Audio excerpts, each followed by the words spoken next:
प्रेम से बोलिए लक्ष्मी माता की जय। आप सभी को महालक्ष्मी व्रत की हार्दिक ढेरों शुभकामनाएं। महालक्ष्मी जी का व्रत भाद्रपद मास के शुक्ल पक्ष की अष्टमी तिथि से प्रारंभ होकर आश्विन मास के कृष्ण पक्ष की अष्टमी तिथि को समाप्त होता है। यह व्रत 16 दिनों तक चलता है। इन 16 दिनों में माता महालक्ष्मी की पूजा पूरे विधि विधान से की जाती है। इन 16 दिनों का विशेष महत्व होता है। 16 गांठों वाला धागा, 16 बार तर्पण, 16 दीपक, 16 श्रृंगार, 16 दिनों का व्रत किया जाता है। साल 2025 14 सितंबर दिन रविवार को अश्विन मास के कृष्ण पक्ष की अष्टमी तिथि पर महालक्ष्मी व्रत पूर्ण होता है। इस दिन महालक्ष्मी व्रत की कथा अवश्य सुननी चाहिए। आइए मेरे साथ माता लक्ष्मी का ध्यान करते हुए कथा का श्रवण करेंगे। प्रेम से बोलिए लक्ष्मी माता की जय। पौराणिक कथा के अनुसार महाभारत काल के समय महर्षि श्री व्यास जी जब हस्तिनापुर पहुँचे तब महाराज धृतराष्ट्र ने उनका आदर सत्कार किया और उन्हें राजमहल में ले गए। सभा में उपस्थित सभी मंत्रियों ने उनका हाथ जोड़कर अभिनंदन किया। गंधारी और माता कुंती ने भी हाथ जोड़कर उनका अभिनंदन किया। उन्हें अर्घ देकर उनका आचमन किया। तब गंधारी और माता कुंती ने हाथ जोड़कर मुनि से कहा, हे महामुनि, आप त्रिकालदर्शी हैं। आप हम स्त्रियों के लिए कोई ऐसा सरल व्रत और पूजन बताइए जिससे हमारी राज्य लक्ष्मी, सुपुत्र, पुत्र और परिवार सदा सुखी रहे, सुख समृद्धि बनी रहे। तब व्यास जी ने कहा,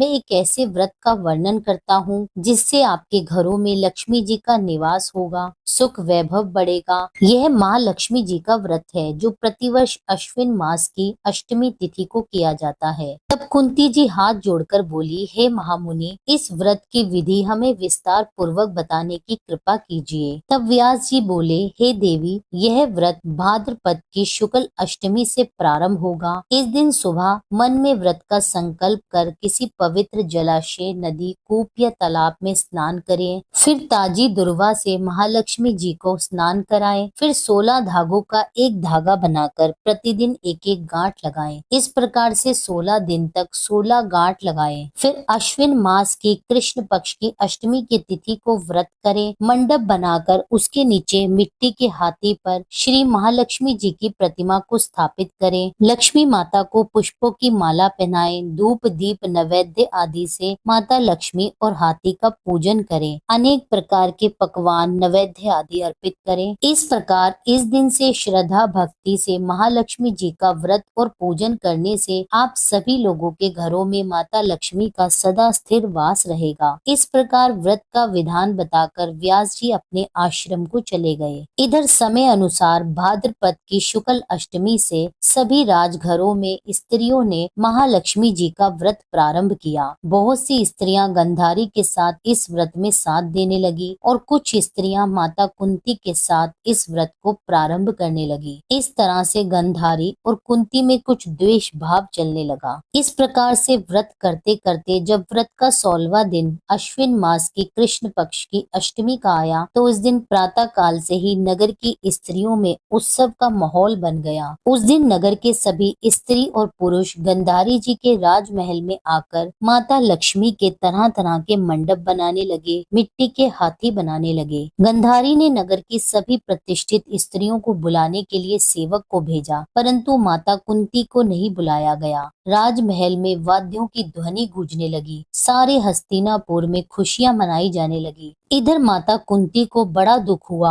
और उन्होंने उस समय व्रत की तैयारी नहीं की। इतने में महाराज युधिष्ठिर, भीम, नकुल, अर्जुन, सहदेव, पांचों पांडव यहाँ उपस्थित हो गए। अपनी माता को उदास देखकर अर्जुन ने बोला, हे माता, आप इतना दुखी क्यों हो? तब माता कुंती ने कहा, हे पुत्र, यह बड़े अपमान की बात है। इससे बढ़कर और क्या दुख हो सकता है? आज हमारे नगर में श्री महालक्ष्मी जी के व्रत का उत्सव मनाया जा रहा है और उस उत्सव में राजरानी गंधारी ने समस्त नगर की नारियों को सम्मान से बुलाया है, परंतु द्वेष के कारण मुझे अपमानित करने के लिए उस उत्सव में नहीं बुलाया गया। तब अर्जुन ने कहा, हे माता, क्या यह पूजा सिर्फ दुर्योधन के महल में ही हो सकती है या उसे आप अपने घर में भी कर सकती हैं? तब माता कुंती बोली, यह साज सामान इतनी जल्दी तैयार नहीं हो सकता क्योंकि गंधारी के 100 पुत्रों ने मिट्टी का एक विशाल हाथी तैयार किया है जिसे पूजन के लिए सजाया गया है। यह सब तुमसे कैसे बन सकेगा?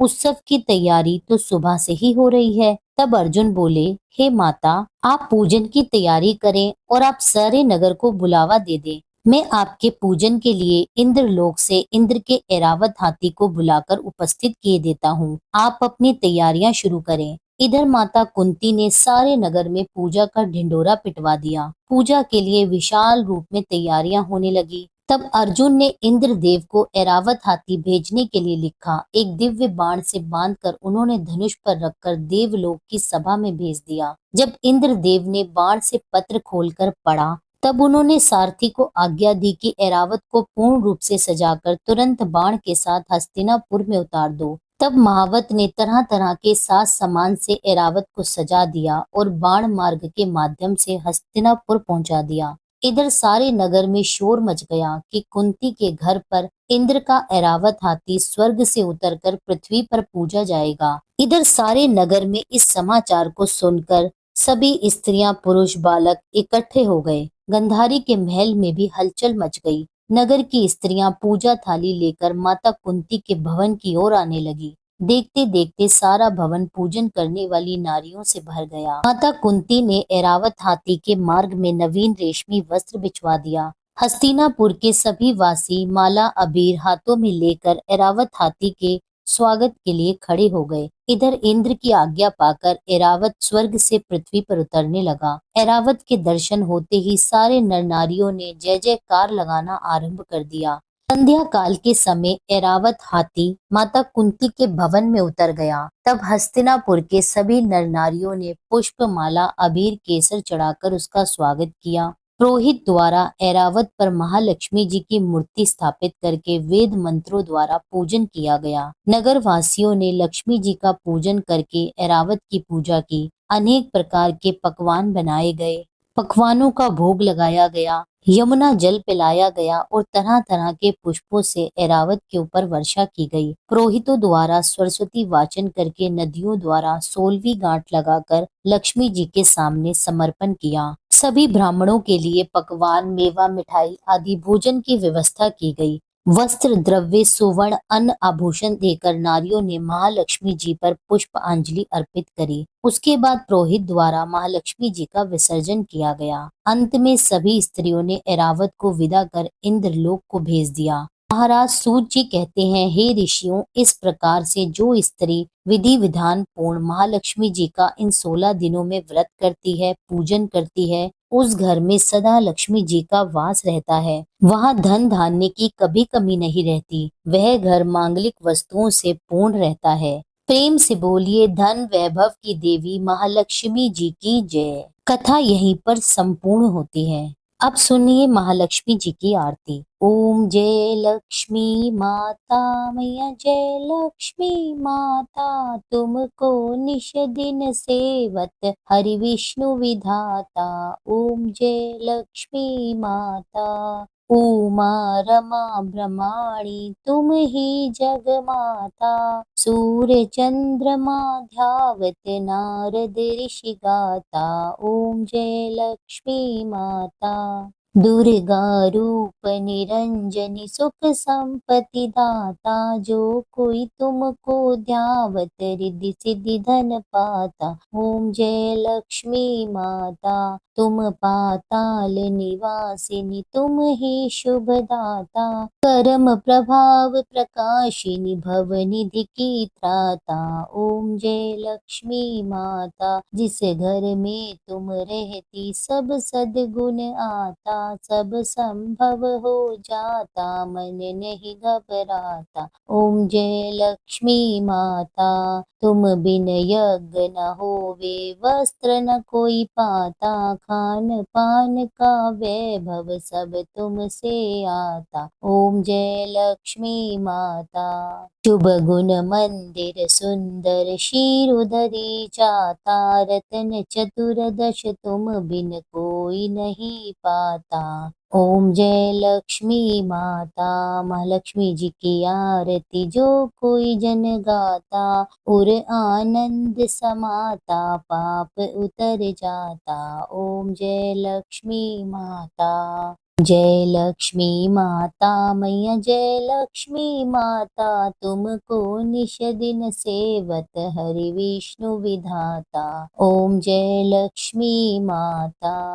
यह थी महालक्ष्मी व्रत की संपूर्ण व्रत कथा और माता लक्ष्मी जी की आरती। आशा करती हूँ यह वीडियो आपको पसंद आई होगी। वीडियो पसंद आई हो तो वीडियो को लाइक जरूर करें और कमेंट में लक्ष्मी माता की जय अवश्य लिखिए। जो स्त्रियां महालक्ष्मी जी का व्रत करती हैं उनको तो यह कथा अवश्य सुननी चाहिए, और जो स्त्रियों के घर यह व्रत रखने का रिवाज नहीं होता उन्हें भी आज के दिन महालक्ष्मी जी की व्रत कथा अवश्य पढ़नी और सुननी चाहिए, जिससे घर में सुख समृद्धि का वास रहता है, संतान को लंबी आयु प्राप्त होती है और आपकी सभी मनोकामनाएं पूर्ण होती हैं। मिलती हूँ मैं आपसे एक अगली वीडियो में, जब तक के लिए जय श्री राधे।